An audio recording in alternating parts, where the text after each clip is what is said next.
For each child that's born, a morning star rises and sings to the universe who we are. For each child that's born, a morning star rises and sings to the universe who we are. Oh, for each child that's born, a morning star rises and sings to the universe who we are. Oh, for each child that's born, a morning star rises and sings to the universe who we are.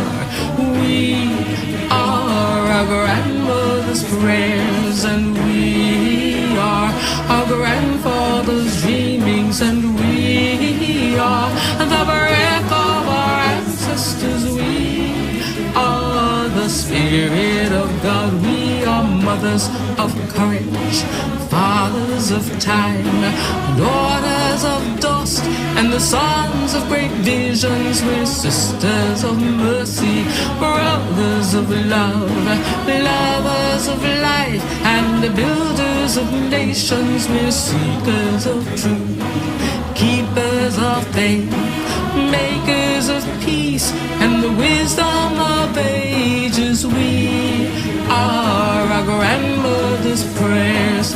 We are our grandfather's dreamings, and we are the breath of our ancestors. We are the Spirit of God. We are mothers of courage, fathers of time, daughters of dust, and the sons of great visions. We're sisters of mercy, brothers of love, lovers of life, and the builders of nations. We're seekers of truth and keepers of faith. We are makers of peace and the wisdom of ages. We are our grandmother's prayers. We are our grandfather's dreamings, and we are the breath of our ancestors. We are the Spirit of God. We are our grandmother's prayers, and we are our grandfather's dreamings. We are the breath of our ancestors. We are the Spirit of God. For each child that's born, a morning star rises and sings to the universe who we are. For each child that's born, a morning star rises and sings to the universe who we are. We are one.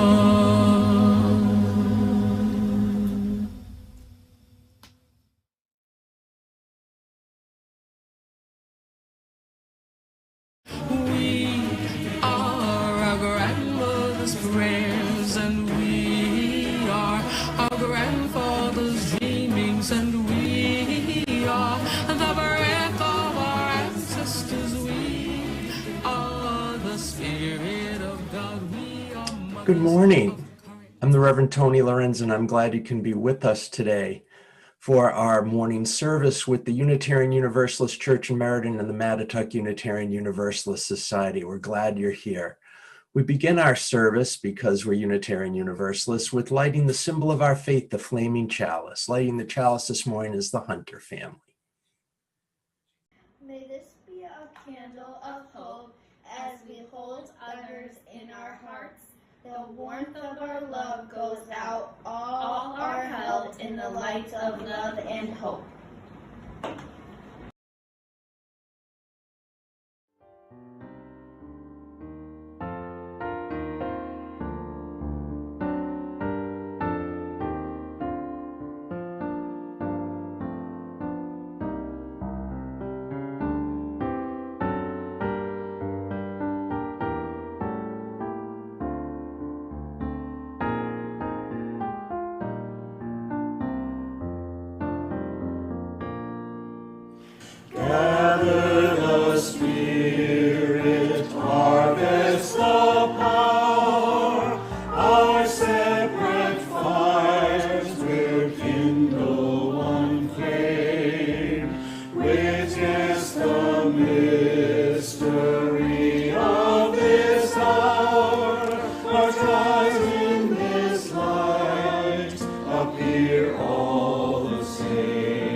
Gather in thanks, gathered in sympathy now and then, gathered in hope, compassion and strength, gathered to celebrate once again.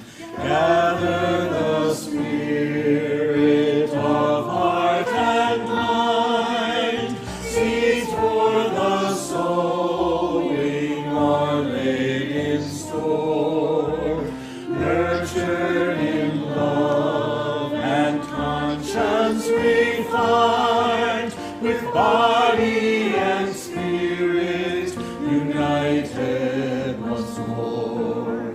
Gather in peace, gather in thanks, gather in sympathy now and then, gather in hope, compassion and strength, gather to celebrate once again. Gather the Spirit growing in all, drawn by the moon and fed by the sun, winter to spring and summer to fall, the chorus of life resounding as one. Gather in peace, gather in thanks, gather in sympathy now and then, gather in hope, compassion and strength, gather to celebrate once again.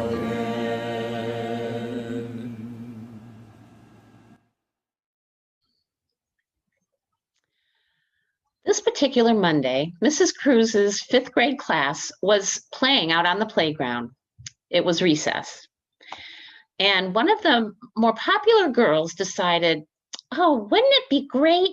I could start a secret club. So she went around only to the more popular kids and asked them if they would like to join her secret club. And by the end of recess, they had their secret club. Well, the next day, on the playground, the kids who were not asked were rather upset and resentful. So they decided to form their own secret club. Oh boy. Well, you think you're all that? Well, we've got our secret club now. Ha ha ha. Well, pretty soon they started competing with each other. Who had the nicer sneakers?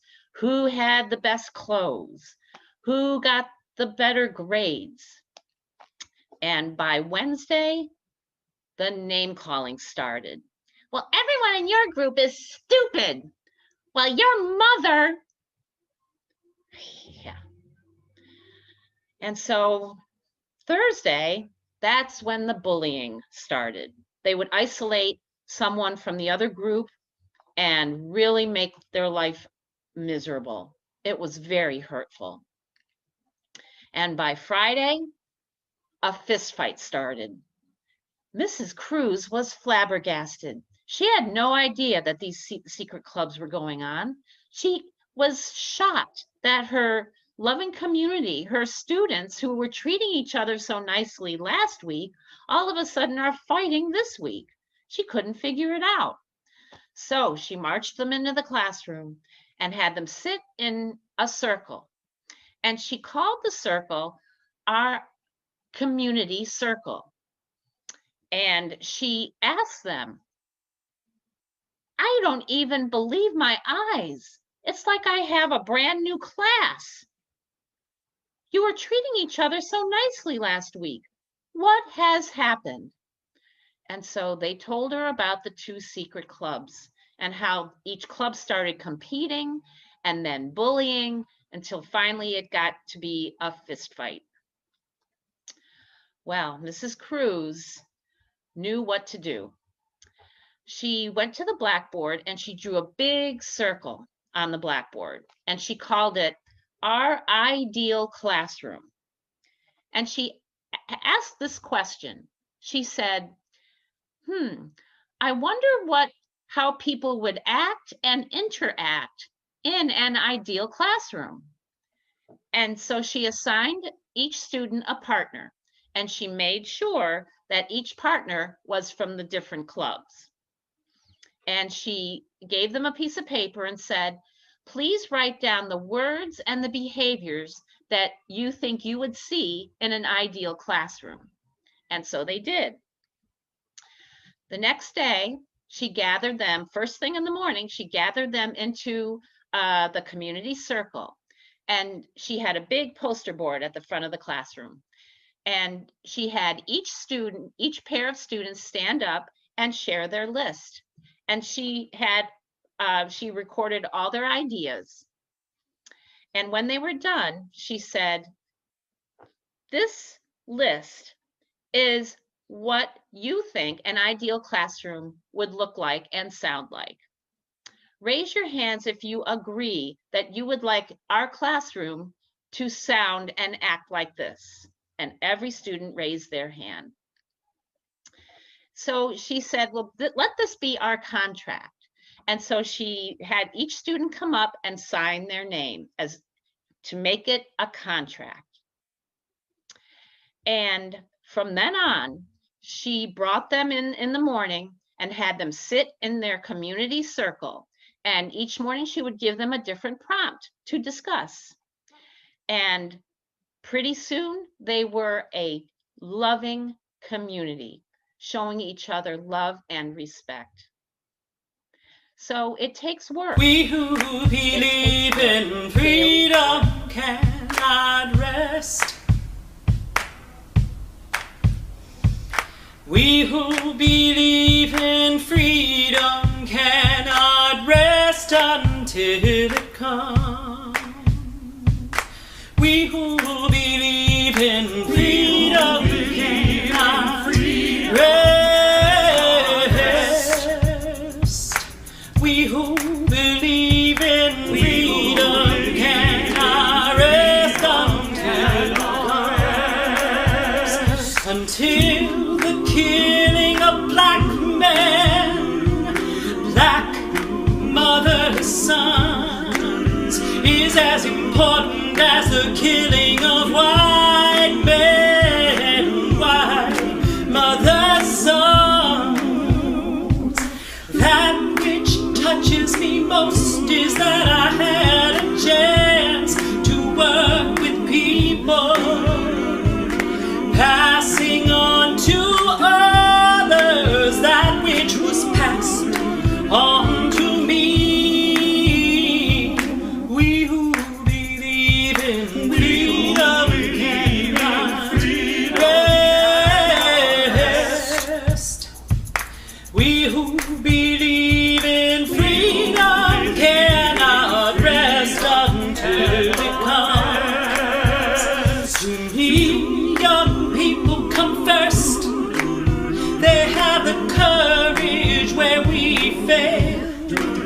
And if I can but shed some light as they carry us through the gale, the older I get, the better I know that the secret of my going on is when the reins are in the hands of the young who dare to run against the storm. We who believe in freedom cannot rest. We who believe in freedom cannot rest until it comes. Not needing to clutch for power, not needing light just to shine on me. I need to be one in the number as we stand against tyranny. struggling myself don't mean a whole lot. I've come to realize that teaching others to stand up and fight is the only way our struggle survives. We who believe in freedom cannot rest. We who believe in freedom cannot rest until it comes. I'm a woman who speaks in a voice, and I must be heard. Sometimes I can be quite difficult. I'll bow to no man's word. Oh, we who believe in freedom cannot rest. We who believe in freedom cannot rest until it comes.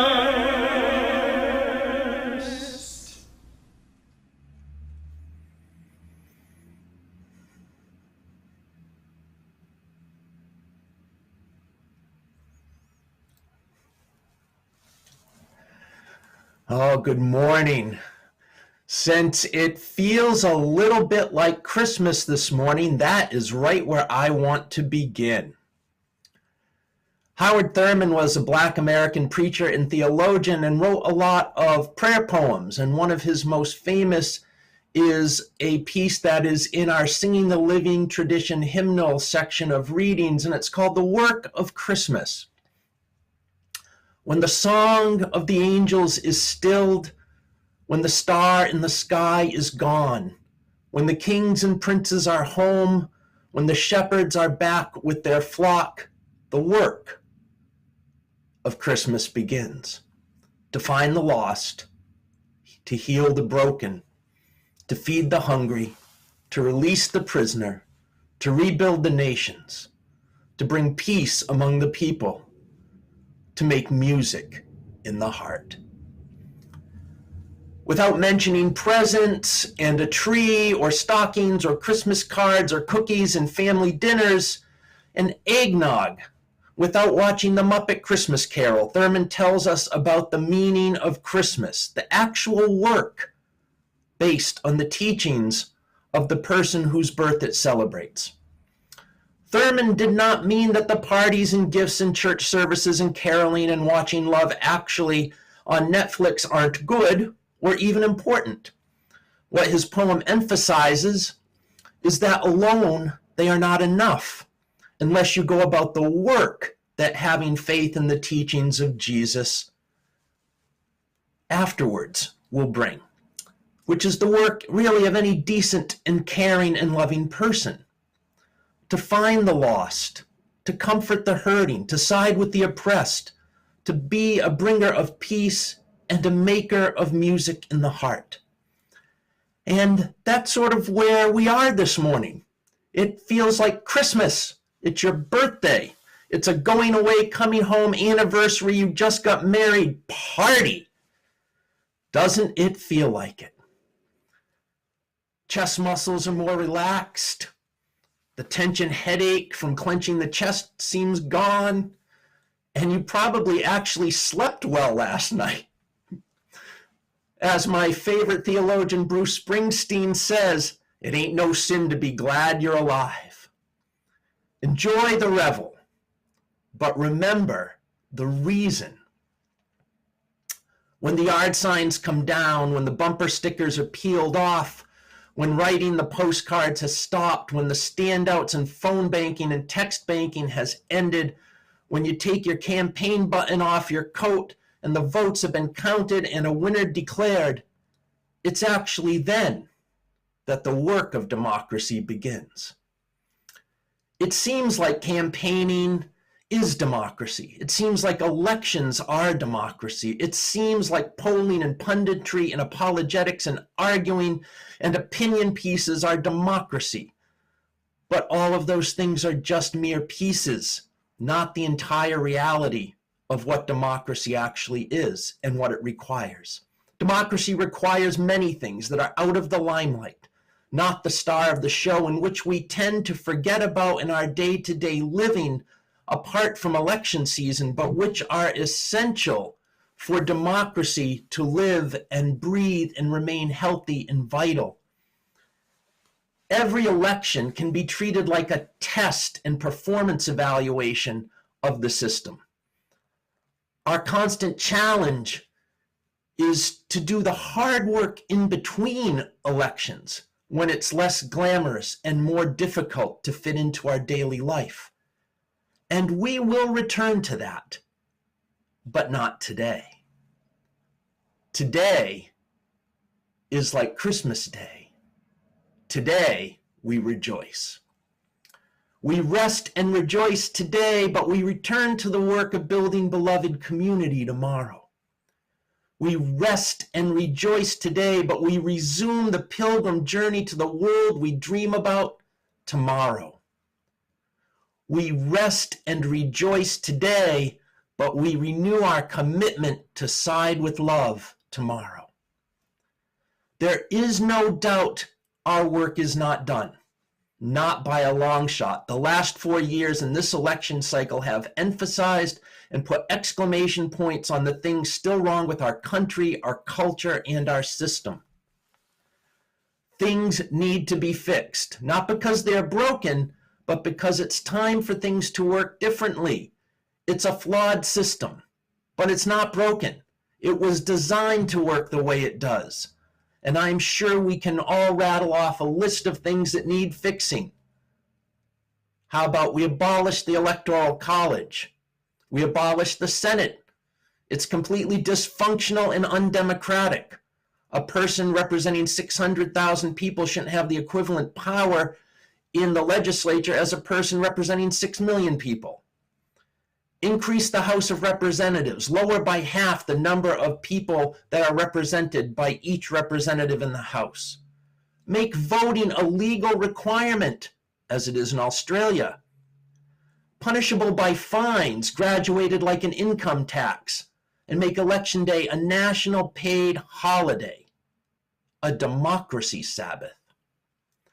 Eliminate every barrier to voting and severely increase penalties for voter suppression and intimidation. Eliminate voter registration. Broadcast all vote counting live on the internet. Have national guidelines for how many citizens per polling place. Waiting an hour in line is reasonable, waiting 6 is not. Reverse Citizens United and severely limit campaign financing by anything other than individuals and limit that amount severely. No elected or government official should be above the law.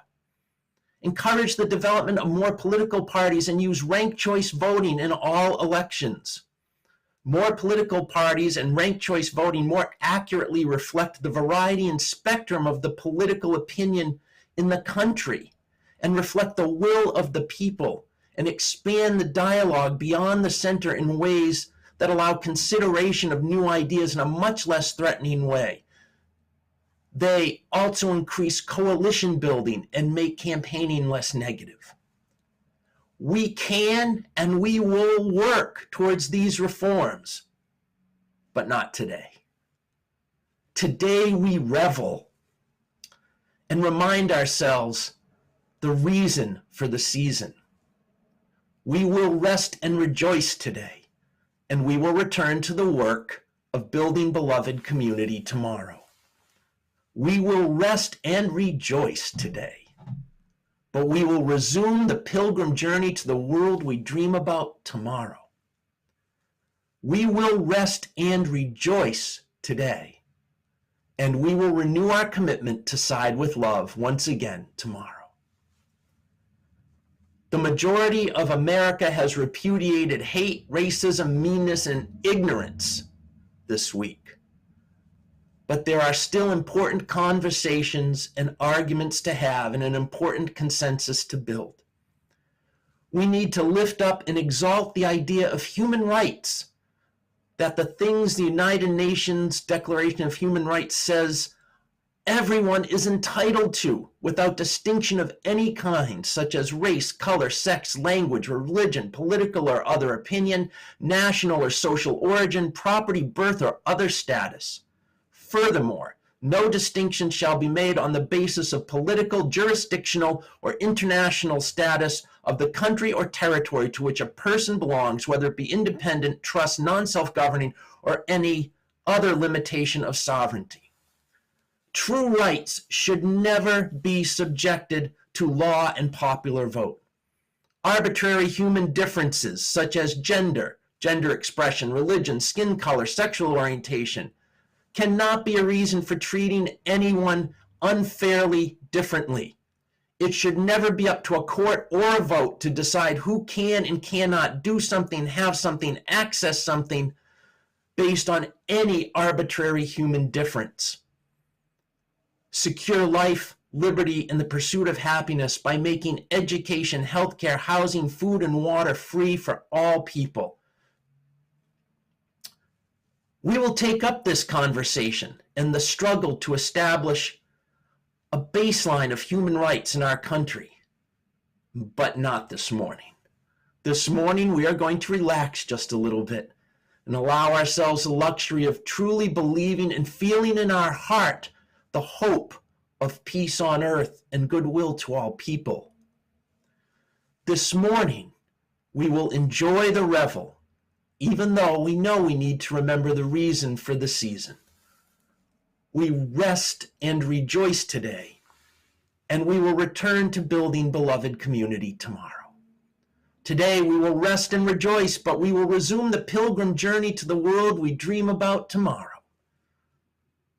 We rest and rejoice today, but we will renew commitments to side with love tomorrow. We live into a light-hearted holiday spirit this Sunday morning, and we know we have work to do on our faith as well. We are called to lift up the role and importance of faith and faith communities such as ours. We have a fundamental and essential role to play in doing the work of democracy. And as Unitarian Universalists, democracy is not just a nice idea based on human rights that every person should have a say in the government they live under, but one of the fundamental truths in which we place our trust, our faith. The right of conscience and the use of the democratic process within our congregations and in society at large. Some of us do not like to think of Unitarian Universalism as a faith or a religion, but I do. It is the value that binds us to each other and a tradition. Faith is that which we put our most basic and foundational trust in. I want to be bound by principles and inspired by our sources, and I trust these things to make sense of my world and my life. One of the roles religion plays for us is to help us find and strengthen what Reverend William Barber Jr. calls the moral center. Beyond left and right and progressive and conservative, there's a space of basic decency and kindness and fairness, the moral center, an ethical ground on which all should stand. And the moral center is imperative because no matter how many rules and safeguards to have a fair, equitable system of government and elections, the health of our society, the health of our elections, and our government depends on things that cannot be legislated effectively. Laws and rules are the lowest common denominator, the least bad reality we can allow. They are important, but no matter how just or justly determined laws are, there will always be those who will cheat, lie, and steal their way around them. The only thing guaranteeing a democratic system works is the people of integrity will outnumber the people who lack integrity. A Supreme Court doesn't guarantee justice, the integrity of the judges does. A certain type of governmental system such as capitalism or socialism does not ensure a just society. The integrity of the people running the system does. Fair elections don't ensure a just outcome. The integrity of the electorate does. Ultimately, fairness and justice rely on people refusing to vote for their side if their side or candidate lacks integrity and decency and justice. One of the earliest votes I cast in a major election was in the 1990 gubernatorial election in Massachusetts. I voted for the Republican William Weld. I voted for him that year, even though I may have agreed with a little more of the Democratic platform. But the Democratic candidate, John Silber, was a mean, nasty, abhorrent man. He was known for what he called Silber shockers, saying things that were way offbeat and rude and mean. He was against gay rights, proposed cutting off benefits for unmarried mothers who had a second child or more on public aid. He questioned saving the lives of old, ill people, quoting Shakespeare saying, when you've had a long life and you're ripe, it's time to go. When asked by an interviewer to name one of his weaknesses, he said, "You find a weakness. I don't have time to tell you what's wrong with me." He was rude, nasty, and mean. He was like Trump before Trump. I could not vote for him because decency matters. Love and kindness matter. Integrity matters. It's not okay to rush through a Supreme Court nomination one year, but to not even hold the confirmation process another. It's not okay to make voting more difficult. And it's not okay to say actual white supremacists are good people. And we're going to get to work on all of this, but not today. Today, we are going to rest and rejoice. We'll return to the work of building beloved community tomorrow. We will rest and rejoice today, but we will resume the pilgrim journey to the world we dream about tomorrow. We will rest and rejoice today and renew our commitments to side with love tomorrow. Perhaps the most difficult task we return to tomorrow is healing harmful and dramatic divides between the people in our country who have vastly different views of the world and have vastly different political opinions and cultural norms. In order to make sure our democracy becomes vital and healthy and robust again, we must find a way to talk to each other, and more importantly, to hear each other. This is not easy because as harmful as the division among us is, falling into feel-good or irrational false equivalencies is also wrong. There are not good people on both sides when one side is white supremacists. White supremacists are not good people by definition. You are a bad person if you are a racist and a white supremacist. But that does not make you an inhuman one. You are still a person. We must never fall into the dehumanization engaged in by some that makes those who disagree with them not wrong but evil, and casts upon people they disagree with an identity that is less than human. For dehumanization is required if you are to hurt, to harm, or kill other people. You must, however briefly or however deeply, truly believe others are not quite like you, not human like you, don't feel, bleed, hurt, laugh, and cry like you. There is enough othering already. We must not fall into it.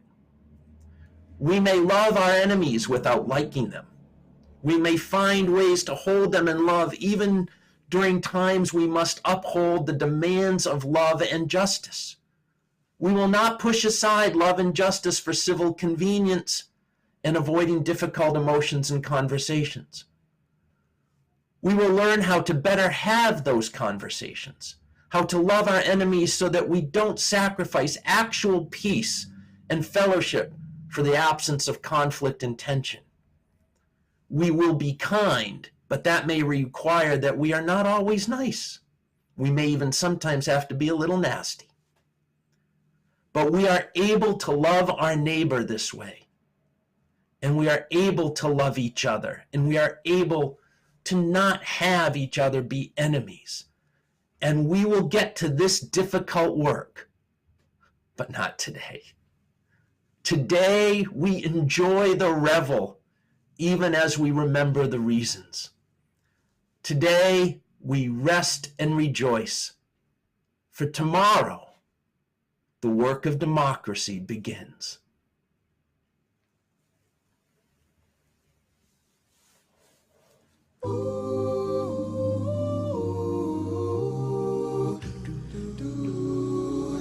Lift every voice and sing, earth, heaven, ring, ring with the harmonies of liberty. Let our rejoicing rise high as the listening skies resound the rolling sea. Sing a song full of the faith that the dark past has taught us. Sing a song full of the hope that the present has brought us. Facing the rising sun of our new day begun. March on till victory is won. Stony the road we trod, bitter the chastening rod, felt in the days when hope unborn has died. Yet with a steady beat, have not our weary feet come to the place from which our fathers died.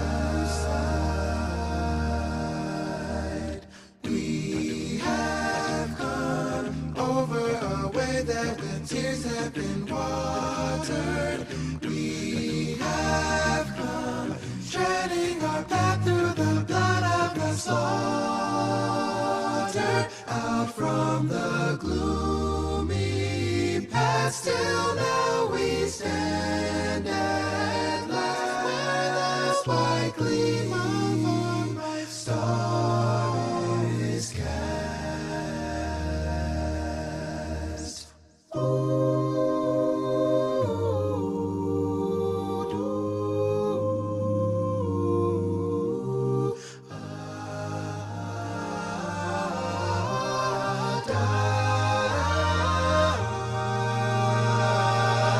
God of our weary years, God of our silent tears, Thou who hast brought us thus far on the way, Thou who hast by Thy might led us into the light, keep us forever in the path we pray. Lest our feet stray from the places, our God, where we met Thee. Lest our hearts, drunk of the wine of the world, we forget Thee. Shadow beneath Thy hand, may we forever stand. True to our God, true to our God, true to our native land, true to our native land.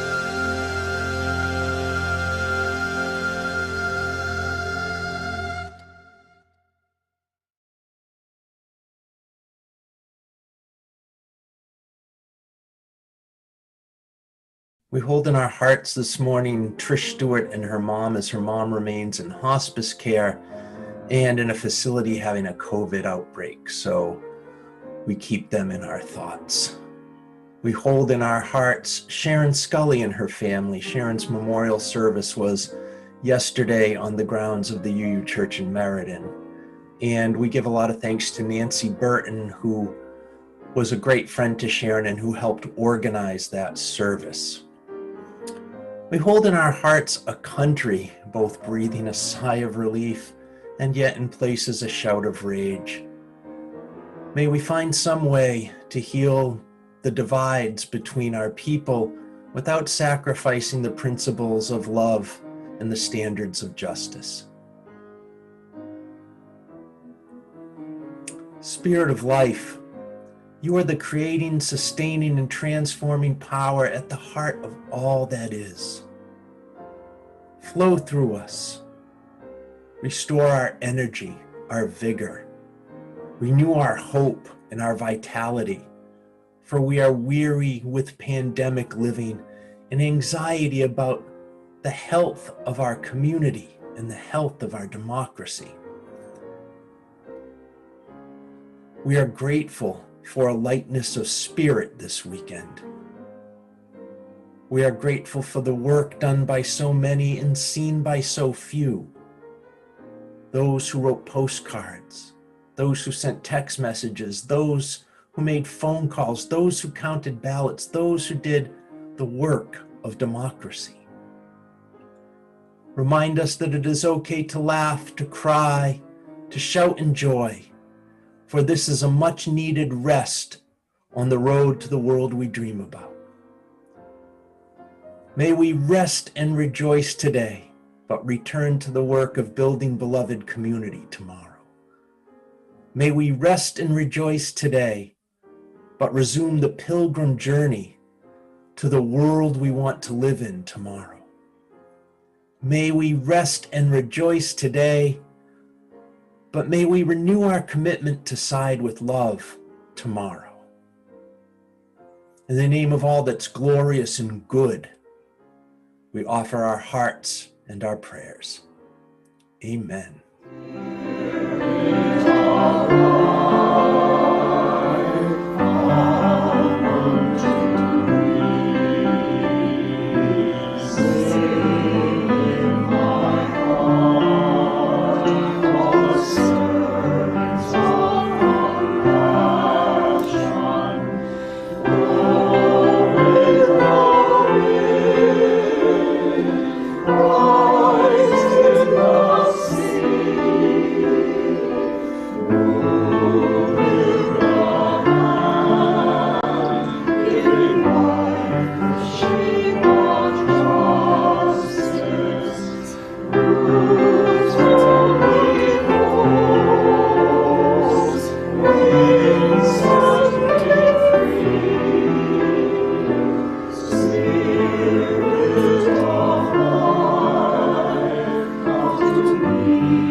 As we continue to live through this pandemic together, we humbly ask that you be as generous as possible in supporting the online and not online ministries of this church to its members and to the community around us. There's a lot of need there. Our members and friends have financial need, and our neighbors in the Woodbury and Meriden areas have a lot of financial need. Please be as generous as you possibly can. Thank you.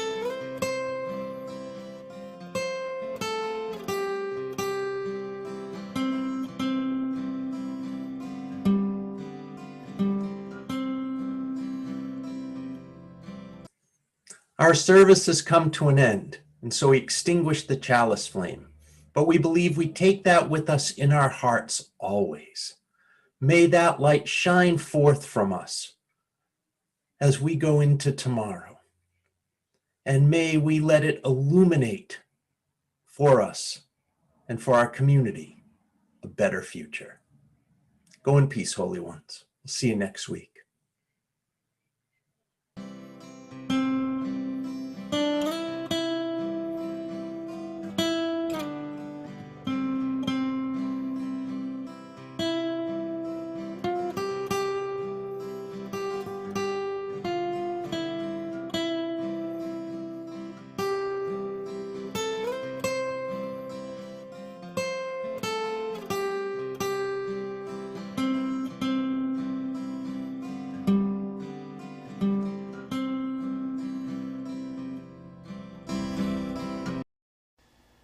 It may be true that nothing lasts forever, but we're not quite done yet. Please join us for coffee in the Zoom room. We've made the link easy now so that it's very simple to get there. It's there on your screen, but it's go.uucentralct.org/coffee.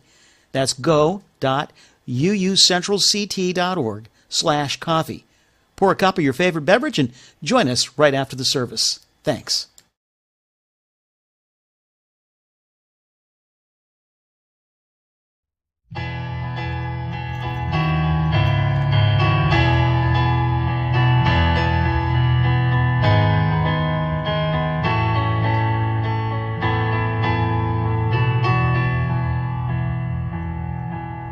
My life flows on in endless song above earth's lamentation. I hear the real, the far-off hymn that hails a new creation. Through all the tumult and the strife, I hear the music ringing. It sounds an echo in my soul. How can I keep from singing? What though the tempest round me roars, I know the truth that liveth. What though the darkness round me pours, songs in the light it giveth. No storm could shake my inmost calm, while to the rock I'm clinging. Since love prevails in heaven and earth, how can I keep from singing? When tyrants tremble as they hear the bells of freedom ringing, when friends rejoice both far and near, how can I keep from singing? To prison cell and dungeon vile, our thoughts to them are ringing. Send friends but shame or undefiled, how can I keep from singing? How can I keep from singing?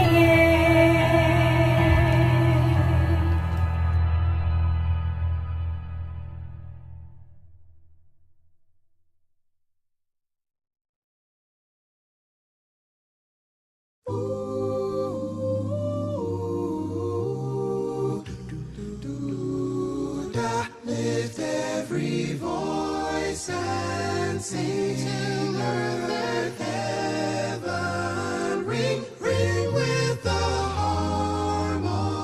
harmonies of liberty. Let our rejoicing rise high as the listening skies resound the rolling sea. Sing a song full of the faith that the dark past has taught us. Sing a song full of the hope that the present has brought us. Facing the rising sun of our new day begun. March on till victory is won. Stony the road we trod, the chastening rod felt in the days when hope unborn has died, yet with a steady beat and not our weary feet come to the place for which our Father sighed. We have come over a way that with tears have been watered. We have come treading our path through the blood of the slaughter, out from the gloomy past till now we stand at last, where the white gleam of our star is cast.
away from the places, our God, where we met thee. Lest our hearts, drunk of the wine of the world, we forget thee. Shadow beneath